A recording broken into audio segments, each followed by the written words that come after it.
The hunt still goes on for Celtic for our new manager, but the transfer window is getting closer and closer as we are just 4 days away. The Hoops are set for a busy one with both incomings and outgoings as we take this step into a new chapter. However, a Scottish football expert has claimed Celtic have been handed a massive blow in the transfer market, this of which we will discuss in today's video, whilst going over all the latest Celtic news. But before we do get into the video, please do hit that like button and subscribe to the channel for daily Celtic content. An American website has leaked images of Celtic's highly anticipated away shirt for the upcoming season. The leaked kit, which is designed by sportswear giant Adidas, showcases a sleek black design with contrasting white accents. The leaked images reveal that the Celtic badge, kit supplier badge and sponsor logo are all prominently displayed in white, providing a striking contrast against a black backdrop. Additionally, the iconic Adidas 3 stripes, another hallmark of the brand, are green, adding a touch of elegance to the overall design. The shirt was leaked on Fanatics.com. While the leaked images have sparked excitement amongst Celtic fans, the price tag of £78 has raised some eyebrows. The cost of football kits has been a subject of debate in recent years, with fans expressing concerns over the escalating prices.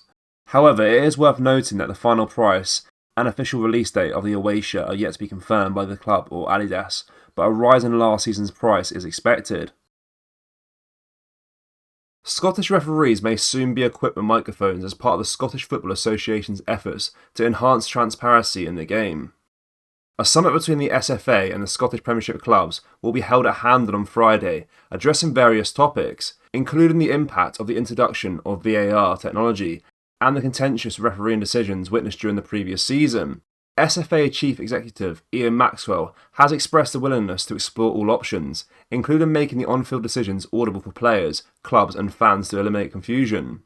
Maxwell acknowledged the specific mentality of Scottish football fans and the scrutiny that referees' comments would face if made public. However, he emphasised the importance of considering additional context and not dismissing the idea outright.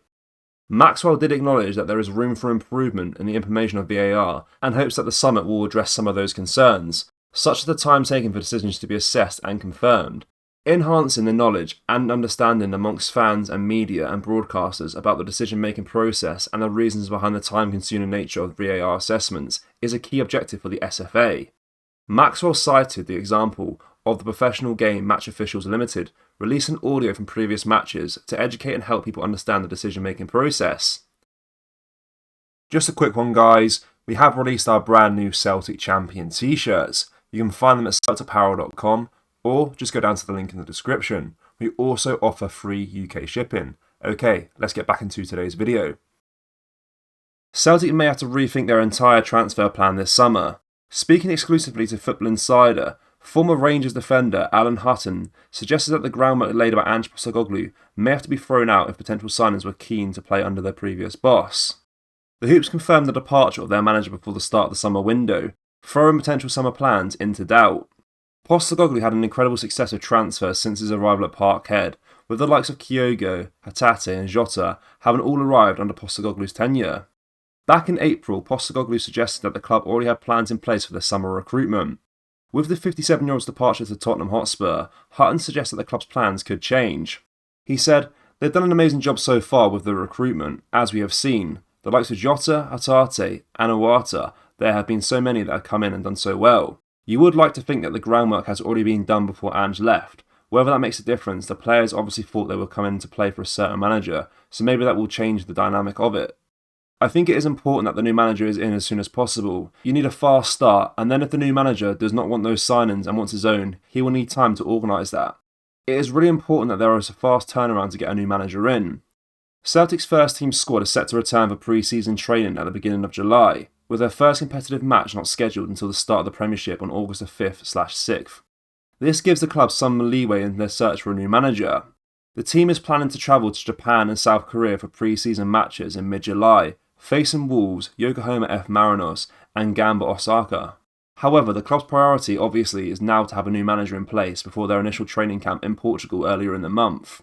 It will be a packed pre-season for the boys, but it will give the new manager plenty of time to get to know their squad and get them up to scratch for what will be another tough SPFL season, competing in the Champions League group stages on top of 3 domestic trophies.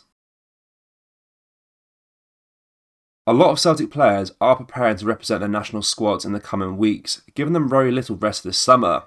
Kyogo is currently back in his homeland, enjoying some time off before representing his country against El Salvador and Peru. Kyogo, who is currently in Japan preparing to represent his national squad, appeared on a popular Japanese TV show. His new haircut, a departure from his usual style, was the talk of the show. The blonde is a thing of the past, with the striker rocking a dark brown messy style. Kyogo's new hairstyle has been well received by fans, with many taking to social media to express their approval. Kyogo has been a sensation since joining Celtic, with his performances earning him a recall to the Japanese national team after snub after snub. It's the first time this season that he's been involved with the side, with Hatate also being called up. Maeda has kept his place with the team. The manager is a fan of the Celtic winger who scored at the World Cup.